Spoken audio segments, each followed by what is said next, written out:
መስጊዱን ምሽግ በማድረግ ተኩስ በመክፈታቸውና ይሄ ሰውዬ ደግሞ የታወቀ ተዋጊ ነው እንግዲህ አይደለም የጸጥታው የሚኒሻ ኃላፊ ከሆነ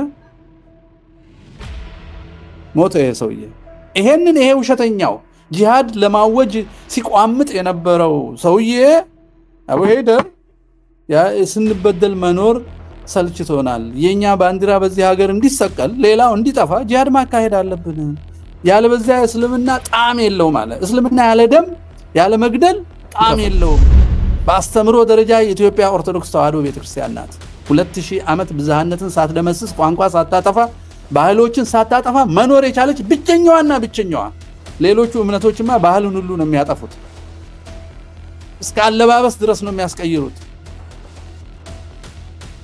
ቋንቋ ሁሉ ነው የሚያስቀይሩት፣ የሀገርን ታሪክ ነው የሚያስጠሉት፣ መሰረት ነው የሚነቅሉት። አንደኛዋ የእውነተኞች የመልካሞች ቤት መሰረት የነጻነት እናት ለአፍሪካ ፋና ሆና ኢትዮጵያን ከመከራ እንዲድን ያንን ተዋጊ ጀግና ስነ ልቦና መፍጠር የቻለች የኢትዮጵያ ኦርቶዶክስ ተዋሕዶ ቤተክርስቲያን አስተምሮና እውነተኞቹ ኦርቶዶክሳውያን ናቸው። እውነተኞችና መልካሞች መጽሐፋቸውን አላልኩም፣ ሰዎቹ መጽሐፍ ውስጥ ያለውን ክፋት ብሎ አሸንፈው የኖሩትን ነው ያልኩት። ልብ በሉ። እኔ ቁርአንና ሐዲስ ትክክል ነው እያልኩ አይደለም፣ እንዳትሳሳቱ። እዛ ውስጥ ነው ግደል፣ ፍለጥ፣ ምድር ሁሉ ለአላህ እስኪሆን ተጋደል የሚለው እዛ ውስጥ ነው ያለው። ተጋደልን በራሱ መንገድ ተርጉሞ ከሰው ጋር በሰላም የኖሩ ሰዎች እውነተኞችና መልካሞች ናቸው እያልኩ ነው። እነሱን እኔ ኢትዮጵያ ሙስሊሞች እምላቸው። ሌሎች ሁሉ መጤ ናቸው። በመገፋትም ውስጥ አልፈው ከአረቦች ነፃ ሆነው ሃይማኖታቸውን በሚገባ ተረድተው በመጽሐፎቻቸው ውስጥ ያሉትን የክፋት ጥቅሶች ሁሉ በርቱ ህሊናና ልቦና አቃንተው ከሰው ጋር መኖር የቻሉ ኢትዮጵያውያን ሙስሊሞች ናቸው። ኢትዮጵያ ሙስሊሞች የኢትዮጵያ የለም የሚሉ ሰዎች ስላሉ አለ፣ ከሰው ጋር መኖር የቻለ አለ። ሌላውማ ሊቢያ ያረደን ነው፣ አዲሱ ያረደን ነው። አዲሱ አሁን የሚዋሻ ሰይጣን ነው የሰው ልጅ ደም የሚፈልግ። ለምን? የሰው ልጅ ክቡርና ፍጥረታት ሁሉ ለሱ የተፈጠሩለት ስለሆነ ሰማይና ምድር የተሰቀለው ለሰው ነው። ሰውን ከገደልክ ሰማይና ምድር እንደተዋጋ ነው የሚቆጠሩ። ሰውን ግደል የሚል ሃይማኖት ደግሞ የአጋንንት ብቻ ነው። ለምን? እግዚአብሔር መገደል ያለበትን ሰው አልፈጠረም። አለመፍጠር ይችላል። መግደል ካለበት ራሱ ይገላል። በትንታ ይገለዋል። በመሬት መንቀጥቀጥ ይገለዋል። በአውሎ ንፋስ ያጠፈዋል። በእሳት ያጠፈዋል። ሆድ ውስጥ ያሟሟዋል ሳይወለድ ከፈለገ። ሁሉን ይችላል። ሁሉን የማይችል አምላክ የሚያመልኩ የሚመስላቸው እነሱ ዘበኛ ሆነውለት ተቀጥረውለት ሞተውለት መኖር የሚችል አምላክ ያላቸው የሚመስላቸው ሰዎች ሁሌ ጂሃድ እናካሄድ ብለዋል። ሁሉ ጊዜ እንግደል። ኢትዮጵያን ባንዲራ የማረግበትን ምክንያት ነግራቸዋለሁ። በረጅም ጊዜ ያስተዋልኩት ነገር ስላለ ነው። በስመ አብ ወወልድ ወመንፈስ ቅዱስ አሐዱ አምላክ አሜን። በሀገራችን በኢትዮጵያ ክፎችና ሐሰተኞች በእውነትና በእውነተኞች ላይ ስለመዝመታቸውና መድኃኒቱ ነው የምንነጋገረው። እግዚአብሔር ካደለን ሁላችንም እንቆማለን። ለእግዚአብሔር ለእውነት እንመሰክራለን። እውነት ክርስቶስ ነው። ለእውነት የማይመሰክር ሰው ክርስቶስን የካደ ነው። ለእውነት የማይቆም ሰው ክርስቶስን የካደ ለእውነት የማይቆም ሰው የሞት ሰው ነው። በሐሰት ላይ የማይመሰክር እውነትን የማያመጣ ክፋትን የማይዋጋ ሰው ራሱም ክፉ ነው። ራስ ወዳድ ነው። በሌሎች ሰማዕትነት፣ በሌሎች ሞት፣ በሌሎች ስደት፣ በሌሎች መከራ መልካም ዘመኖችን ለማየት የሚሻ ከክርስቶስ የመስቀል መከራ መሳተፍ የማይፈልግ እሱ ስጋዊ ምድራዊ ሐሰተኛና በሆዱ ብቻ የሚያስብ ነው። በ1940ዎቹ ወይንም 30ዎቹ መጨረሻ አካባቢ ከክደት የተመለሰ ከሐሰት የተመለሰ አንድ ሰው ነበረ። ሲኤስ ሉዊስ ይባላል። ሲኤስ ሉዊስ እምነት አልነበረውም። እምነት ስላልነበረው ከሌሎች እምነት ከነበራቸው ኦርቶዶክሳውያን ጋር ብዙ ክርክር ያደርግ ነበረ። ፈላስፋ ነው፣ እንግሊዛዊ ነውና በትላልቅ በኦክስፎርድ በተለያዩ ዩኒቨርሲቲዎች የሚያስተምር ሰው ነው። ያ ሰው መጨረሻ ጄኬ ቸስተርቶን በሚባል ሰው ጋራ በተገናኘ ጊዜ ምናልባት መጽሐፉን የምታውቁ ከሆነ ኦርቶዶክሲ የሚል መጽሐፍ የጻፈው ነው ጄኬ ቸስተርቶን። ከሱ ጋር በተገናኘ ጊዜ ወደ ኦርቶዶክሳዊነት ገባ። ከዛ በኋላ ብዙ መጽሐፍ ጻፈ፣ ብዙ ማስተዋል አገኘ፣ እግዚአብሔር ረዳው፣ ብዙዎቹን ከሃዲዎች መለሳቸው እና ብዙ መጽሐፎች አሉት።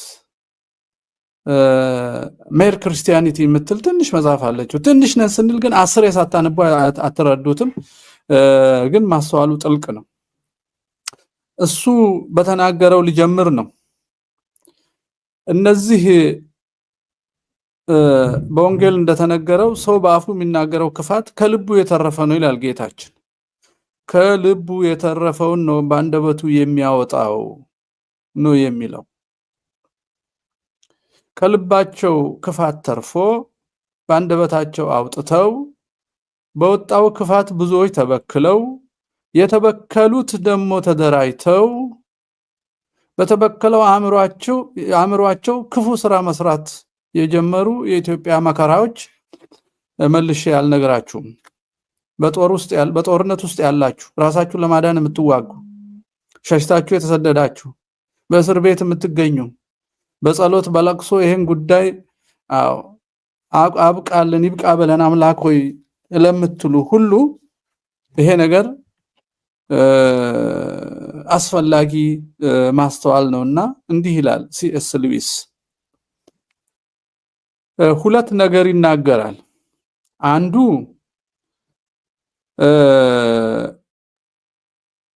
ክፋት ላይ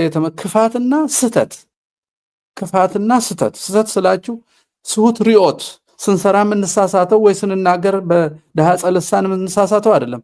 ዳህፀ ህሊና በፍልስፍና ስተት፣ በጠማማ ፍልስፍና ስተትን እውነት ነው ብሎ መኖር እና ሲሰሩ ሲናገሩ መሳሳት ይለያያሉ።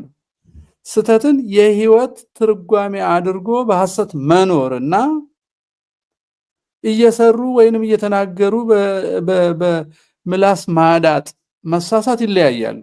እኔ አሁን የምናገረው አቅደው አስበው አልመው ክፋትን ህይወት አድርገው ስለሚኖሩ ሰዎችና መልካምነት እያላቸው እውነተኝነት እያላቸው ሐሰተኞች በዓለም ላይ መርዛቸውን እንዲረጩ መርዛቸው እልቂት፣ ስደት፣ መለያየት እንዲፈጥር ጥላቻን እንዲዘራ የፈቀዱ የእውነተኞችን ስንፍና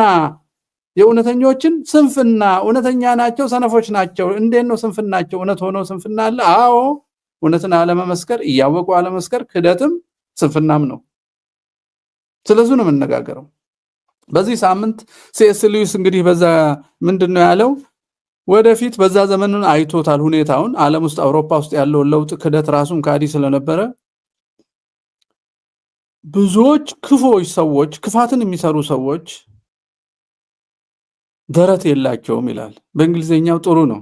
people without chest ደረት የላቸውም ይላል። ምን ማለት ነው? ደረት ሳይሆን ጭንቅላትና ሆድ ነው ያላቸው ይላል። በጭንቅላት ያሰላሉ፣ በድርጊታቸው ሁሉ ሆዳቸውን ይሞላሉ።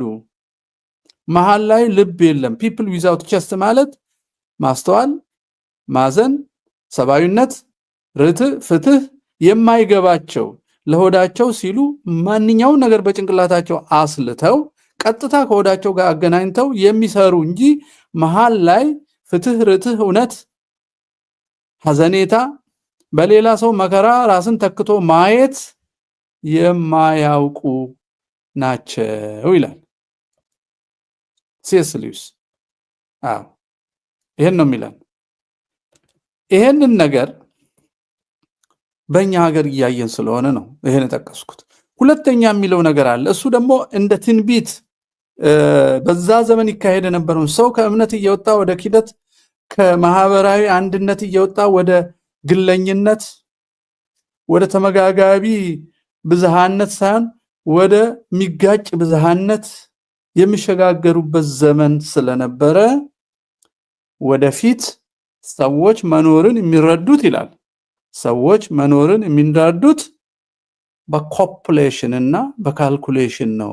ቅድም ካልኩት ፒፕል ዊዛውት ቸስት ጋር መሄድ ነው።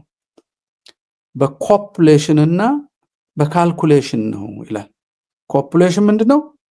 በዝሙት መገናኘት ለእርካታ በዝሙት ህግን፣ ስርዓትን፣ ንጽህናን፣ ቅድስናን፣ ድንግልናን ሳያስቡ ለዝሙት መገናኘት በዝሙት መዋሃድ ማለት ነው ኮፑሌሽን። ካልኩሌሽን ደግሞ ማስላት ነው። ለምን? ለዚህ ለዝሙቱ የሚያበቃ ሀብት ለማግኘት፣ ለሆድ ለመሙላት፣ ሌላውን ለማዋረድ የሚያበቃ አቅም ለማግኘት ማስላት። ፒፕል ዊዛውት ቸስት አይደል ያልነው? ማስላት ይችላሉ። ኮፑሌሽን ኤንድ ካልኩሌሽን፣ ማስላትና ማመንዘር ብቻ የሚያውቅ ትውልድ ይቀራል ይላል። ማመንዘር የወንድና ሴት ግንኙነት ብቻ አይደለም። አቋም መለዋወጥ፣ መዋሸት፣ መቅጠፍ፣ ለሆድ ሲባል ለስልጣን ሲባል ሌላውን ለማስወገድ ሲባል ውሸት ማምረት፣ ሐሰት ማምረት፣ ያመረቱትን ሐሰት መርጨት፣ የተረጨባቸውና ሐሰትን እውነት ነው ብለው የተቀበሉ ወጣቶችን፣ ህፃናትን፣ የዋሃንን፣ ገበሬዎችን አደራጅቶ ወደ መግደያ መሳሪያ መለወጥ፣ የሐሰት ተስፋ እና ከሌን ስትጨርስ መሬት ይሰፋሃል፣ ፎቅ ትወርሳለህ፣ ከተማው ያንተ ይሆናል። ኦነግ ኦሮሞማው እንደሚያረገው ወያኔ እንደምታረገው ሰውን እያመከነች እያረደች እያሳደደች መሬት ልታሰፋ ከሰው ጋር ተዋህዶ ከመኖር ይልቅ የመዋሃድ ብዝሃነት ሳይሆን የመጋጨት ብዝሃነትን ያራመዱ አካላት ልክ እንደዛ ካልኩሌሽን ኤንድ ኮፑሌሽን ፒፕል ዊዛውት ቸስት ጭንቅላትና ሆድ ብቻ ሁሌ ማሴር ማሴር ማሴር ማሴር ውሸት ውሸት ውሸት ውሸቱ ከመስፋቱ የተነሳ ማህበራዊ ይሆናል። ህዝባዊ ውሸት ግለሰብ ያብዳል፣ ግለሰብ ይዋሻል፣ እንደ ህዝብ መዋሸት ይጀመራል። ተባብሮ ተሰልፎ ውሸትን በመጽሐፍ ጽፎ መናገር ይጀመራልና በዚህ ሳምንት ከተነሱ ትላልቅ ውሸቶች ተነስቼ ነው ይሄንን ለማለት የቻልኩትና ኢትዮጵያ ውስጥ በእውነተኞችና በመልካሞች ላይ የተባበሩ 4 የውሸት ተቋማት አሉ። አንዱ አስተባባሪ ነው፣ 3 ነው ልበል። እነሱን ነው በዚህ ሳምንት ማነሳው። አንድ አስተባባሪው የብልጽግና ወንጌል ነው፣ የብልጽግና መንግስት ነው። በብልጽግና ወንጌል ላይ የተመሰረተው ሃይማኖታዊ የብልጽግና መንግስት ነው። ያ መንግስት ደግሞ የኦነግ ኦሮሞማ መንግስት ነው። ቀደም ሲል የኢህአዴግ የህዋት ኢህአዴግ መንግስት ነበረ። በእውነትና በመልካምነት ላይ ያዘመተው የውሸት የሐሰት ምንጭ የሐሰት ትርክት ምንጭ ህዋት ነበረ። የሐሰት ትርክት ላይ የተመሰረተ ህገ መንግስት ያጻፈው የተገበረው የዘር ክልል፣ የዘር ትምህርት፣ የዘር ትርክት፣ የዘር ሰራዊት፣ የዘር ባንክ ሁሉን ያቋቋመ የህዋትና የኦፒዲዮ አንድነት ነው። እነ ብአዴንን አልቆጥርም። ተራ ፈረሶች ናቸው እነሱ። ተራ ስለሆነ አይቆጠሩም። ፖሊሲ አልሰሩም። የተሰራውን አዘሉ ተሸከሙ እንጂ ሌሎቹ ፖሊሲ አልሰሩም። ፖሊሲ የሰራው ኦነግና ህዋት ነው። መንገድ ያሰመረው ሁለቱ ናቸው። የኦነግ አለቃ ደግሞ ህዋት ነው። የኦነግ አለቃው ህዋት መጀመሪያ የህዋትም የኦነግም አለቃቸው ሻዕቢያ ነበር።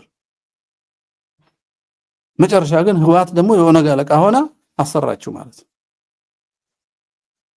ይሄን በዚህ ሳምንት ያየነውን ተአምር እንነጋገራለን። በዚህ ሳምንት ማናየው ነገር ነው። ማናየው ነገር የለም። 4 ናቸው ብያለሁ። 4ኛው አስተባባሪ ነው።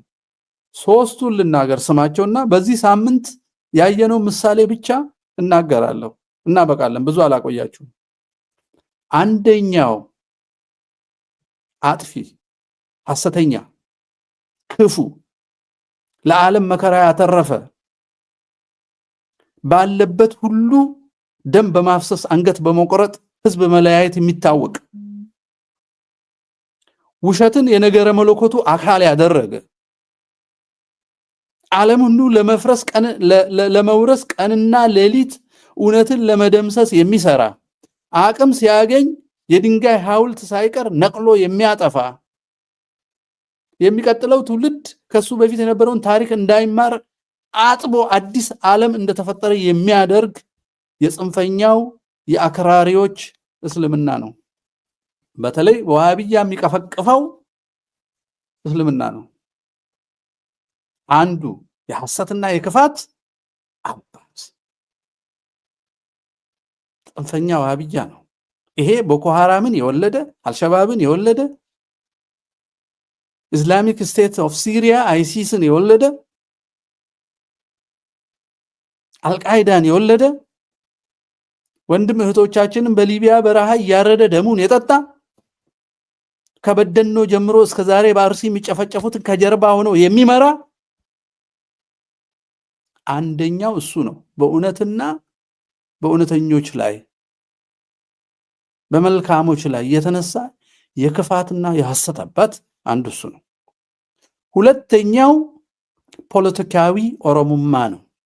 ፖለቲካዊ ኦሮሞማ ከጀርመን ናዚ የተኮረጀ መጽሐፍ ቅዱስን ሳይቀር ለመቀየር የሰራ በየዕለቱ ሐሰት የሚያመርት በኦሮሚያ ቢሮና በኦሮሚያ ባህል ማዕከል ውስጥ መሰረቱን ያስቀመጠ ሐሰትን እያመረተ የባህል አባቶችን ገዳዮችን ሁሉ ሐሰት እያሰለጠነ ህፃናትን ለ50 ዓመት አእምሮ ያጠበ በእውነተኞችና በመልካሞች ላይ የዘመተ የሐሰት አባት ሁለተኛው ነው።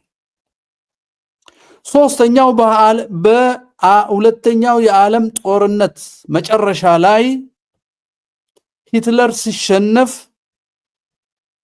ከጀርመን ሸሽተው በግብጽ በኢትዮጵያ በተለያየ ሀገር የተደበቁ የጀርመን ክርስትና መምህራን የጀርመን ክርስቲያኒቲ የሚባለው ዘረኝነትን የሚፈቅድ የሴሜቲክ ዘር ጠላት አንዱን ዘር ከፍ ሌላውን ዝቅ አድርጎ ዘረኝነትን እንደ ሃይማኖት የሚያስተምር በጊምቢ ሆስፒታል ውስጥ የተተከለ ኦነግን የወለደው የጀርመን ክርስትና ፕሮቴስታንት ነው። እነዚህ ሶስቱ በብልጽግና መንግስት በኦነግ ኦሮሞማ የብልጽግና መንግስት አስተባባሪነት አራት ሆነው በእውነተኞች ላይ ዘምተዋል። ማን ናቸው እውነተኞች? ማንን እውነት ልትል፣ ማንን ክፉ ልትል፣ ማንን ሐሰተኛ ልትል፣ ማንን ፍትሃዊ፣ ማንን ኢፍትሃዊ ልትል የሚለው ጥያቄ የሰማያኑ ጥያቄ ነው። ትክክልም ነው፣ መጠየቅ አለበት። እሱን መልሳለሁ። ልብ በሉ። እውነተኞች የሚባሉት የረጅም ዘመናትን ታሪክ ሳይቀይሱ፣ ሳይቀላቅሉ፣ ሳይጠመዝዙ፣ ሳይሸቅጡ ታሪክን እንደወረደ ሲነገር የማይፈሩ የማያፍሩ ስህተት ካለም ከዛ የሚማሩ እንጂ ታሪክ ቀብረው ታሪክ ቀምረው በስብሰባ ታሪክ የማይፈጥሩ ሐሰት የማይፈጥሩ ለእውነት የሚቆሙ በአንድ ሀገር ውስጥ አንዱ ከፍ ያለ ልዩ ጥቅም ያለው አንዱ ወራሪ አንዱ ተወራሪ ብሎ የማይሰብክ ሰው ሁሉ እኩል ነው የሚል ኢትዮጵያ የሁሉ ሰው ርስት ነች የሚል ሰው በእግዚአብሔር አምሳልና አርአያ የተፈጠረ በሃይማኖቱ ምክንያት በእምነቱ ምክንያት በፍልስፍናው ምክንያት ሊያንስ ከፍ ሊል የማይችል ድርጊቱ ግን ሌላውን ሲጎዳ ብቻ የሚቀጣ በሐሳቡ የማይቀጣ ለትምህርት ለእውነት ይቀርባል እንጂ የማይገደል የማይሰደድ የማይዋረድ የማይታሰር ብሎ የሚያስቡ እነዛ እውነተኞችና ርቱዓን ናቸው። እነሱ እነማን ናቸው? አንድ ሶስት ናቸው። በተላልቅ ክፍል ብንከፍል በአስተምሮ ደረጃ የኢትዮጵያ ኦርቶዶክስ ተዋሕዶ ቤተክርስቲያን ናት። 2000 ዓመት ብዝሃነትን ሳትደመስስ ቋንቋ ሳታጠፋ ባህሎችን ሳታጠፋ መኖር የቻለች ብቸኛዋ። ሌሎቹ እምነቶችማ ባህልን ሁሉ ነው የሚያጠፉት። እስከ አለባበስ ድረስ ነው የሚያስቀይሩት። ቋንቋ ሁሉ ነው የሚያስቀይሩት። የሀገርን ታሪክ ነው የሚያስጠሉት። መሰረት ነው የሚነቅሉት።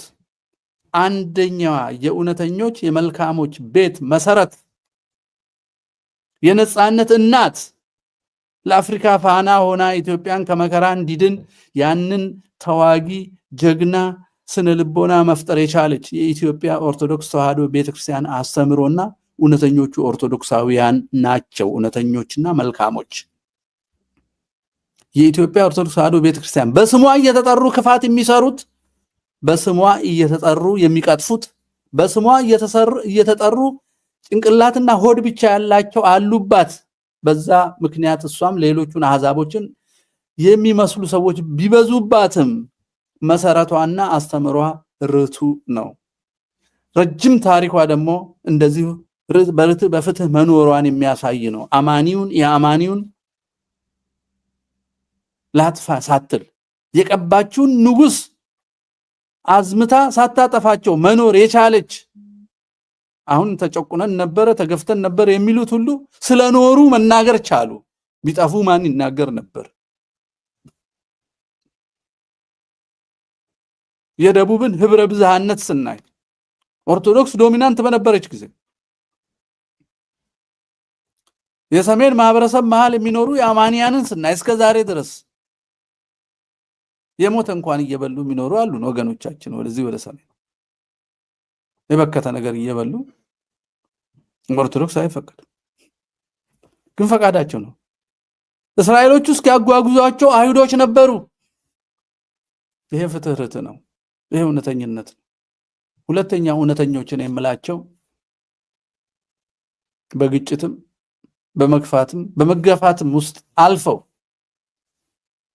ከአረቦች ነፃ ሆነው ሃይማኖታቸውን በሚገባ ተረድተው በመጽሐፎቻቸው ውስጥ ያሉትን የክፋት ጥቅሶች ሁሉ በርቱ ህሊናና ልቦና አቃንተው ከሰው ጋር መኖር የቻሉ ኢትዮጵያውያን ሙስሊሞች ናቸው። ኢትዮጵያ ሙስሊሞች የኢትዮጵያ የለም የሚሉ ሰዎች ስላሉ አለ፣ ከሰው ጋር መኖር የቻለ አለ።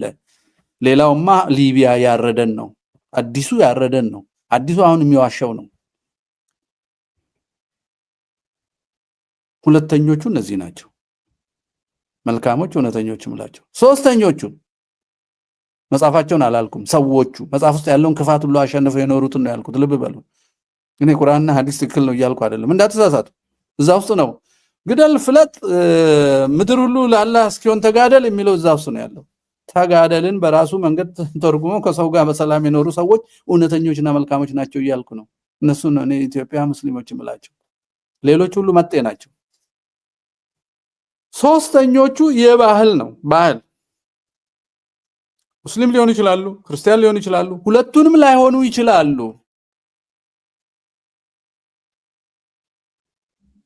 አብርሃም እግዚአብሔርን አግኝቶ ከእግዚአብሔር ተነጋግሮ ከዘመናት በኋላ እመቤታችን ተወልዳ ራሱ አምላክ ሆኖ እውነትን ከገለጠ በኋላ መንገድም እውነትም እኔ ነኝ ብሎ እሱም መስለን ለሌሎቹ እንድናበራ እኛን ካሰማራ በኋላ እንኳ ክርስትናን ይህንን መንገድ ሳያውቁ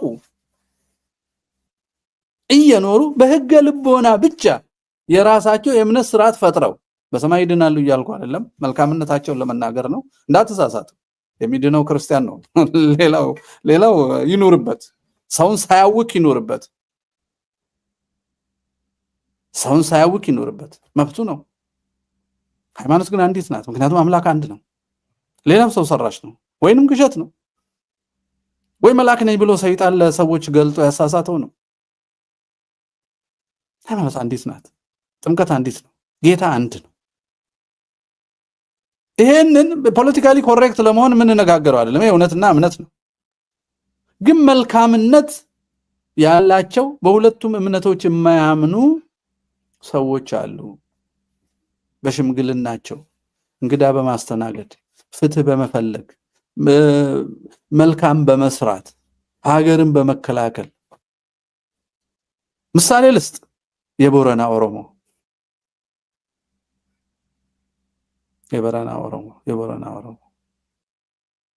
በእነዚህ በሶስቱ በኦርቶዶክሳውያን በኢትዮጵያ ሙስሊም ላይ በመልካም ባህሎች ላይ የዘመተ ሌላ 3-4 አለ ብያለሁ ቅድም አይናር።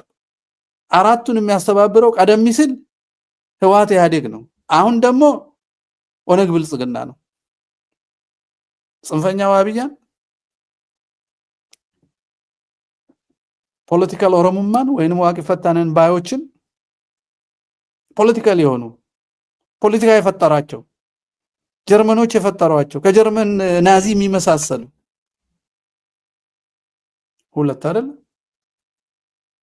የጀርመን ክርስቲያኒቲ ያልኳችሁ በጊምቢ ሆስፒታል ተተክሎ ኦነግን የወለደው ሂትለር ፈጥሮ አይሁድን የጨረሰበት የማስወገድ የመጨረስ የመጥላት የመተካት ልክ እንደ ጂሃዲስት አይነት መጽሐፍ ቅዱስ የሚጠቅስ ሰይጣን ማለት ነው።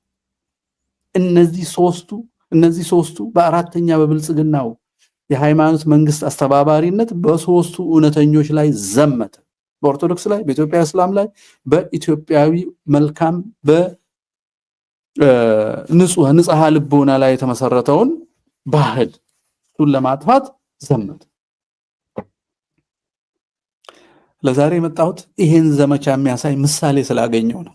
ብዙ ጊዜ አልገባው ብሎ ሰው ስላስቸገር በእውነት ይቅርታ ይደረጋል። አልገባው ሲል በየዋህነታችንና መልካምነታችን ይሄ ሁሉ ሴራ ኢትዮጵያ ውስጥ እንደሚሰራ ስለማናስብ ነው እንጂ የማናስተውል ሆነን አይደለም ብዙዎቻችን ዝም ብለን የቆየ ነው። አንደኛው የዋሃብያውን ላምጣ። የመጨረሻ ሐሰተኛ ጂሃድ ያለ ትግል የኢስላም ጂሃድ ያለ ትግል ነስር የለም። ጂሃድ ያለ ትግል የኢስላም ዳር ድንበር ሊከበር አይችልም። ያለ ጂሃድ ያለ ትግል ሙስሊሞች በነጻነት የትም ቦታ ሆነው ጌታ አላህን ማምለክ አይችሉም። የግድ ነጻነታቸው እንዲከበር የኢስላም ባንዲራ ከፍ ብሎ እንዲውለበለብ ምድር በአላህ ሸሪዓ እንድትተዳደር ጂሃድ ግድ ነው። ጂሃድ ከሌለ እስልምና ውበት የለውም። ሁሌ መስዋዕት በመክፈል ሁሌ በመበደል መብት ሊገኝ አይችልምና ጂሃድ ያለ ትግል ነስር የለም። ያለ ጂሃድ ያለ ትግል የኢስላም ዳር ድንበር ሊከበር አይችልም። ያለ ጂሃድ ያለ ትግል ሙስሊሞች በነጻነት የትም ቦታ ሆነው ጌታ አላህን ማምለክ አይችሉም። የግድ ነጻነታቸው እንዲከበር የኢስላም ባንዲራ ከፍ ብሎ እንዲውለበለብ ምድር በአላህ ሸሪዓ እንድትተዳደር ጂሃድ ግድ ነው። ጂሃድ ከሌለ እስልምና ውበት የለውም። ሁሌ መስዋዕት በመክፈል ሁሌ በመበደል መብት ሊገኝ አይችልምና ጂሃድ ያለ ትግል ነስር የለም። እሺ የደጋገምኩት ለምንድን ነው? በደንብ እንድትይዙት ነው። ሁሌ መበደል አንችልም። በደል እንግዲህ ታሪክን መጠምዘዝ እዚህ ይጀምራል። ሁሌ መበደልና ያለ ጂሃድ ሌላውን ያለ ማጥፋትና የእስልምና ባንዲራ ከፍ እንዲል። እስቲ ሀገር ውስጥ የሀገር ባንዲራ ነው ያለው፣ የሃይማኖት ባንዲራ ነው ያለው? ምንድነው የሚፈልጉት እነዚህ ሰዎች? መጀመሪያ መበደል የሚለው ነገር ሐሰት ነው። ሐሰት የምንለው ይሄንን ነው። ከዛ ጂሃድ አድርጎ ሌላውን ማጥፋት ደግሞ ክፋት ነው። ሐሰትና ክፋት አብረው ይሄዳሉ። ሌላው መኖር የለበትም የሚሉ ነፍስ ገዳዮች ናቸው እነዚህ። በጣም የሚዋሹ ታሪክን የሚደልዙ አብረው የሚኖረውን ህዝብ የሚያፈልሱ እዚህ ላይ ቆሞ ነው እንግዲህ የዋሃብያው ጽንፈኛና በ25 ዓመት ሌሎቹን አጠፋለሁ ብሎ እቅድ አውጥቶ ሲሰራ የነበረው ሐሰተኛ ሰሞኑን አንድ ቦታ ፋኖ ጋራ ግጭት ነበርና እዛ ኢማም ተገደለ ብለው ሐሰት አምርተው እና አብዱል ጀሊል አሊ ካሳ ህዝብ ሲያደናግሩ የነበረው። ከዛ በኋላ ሰዎች መረጃ ሰብስበው ይሄን መረጃ አቀረቡ። መረጃው በጣም የሚገርመው ሰውዬ የሞተውን ሰውዬ ፎቶ ሞተ የተባለውን ኢማም ፎቶ ያሳያል።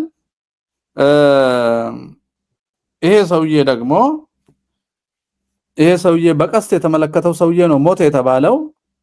ይሄ ሰውዬ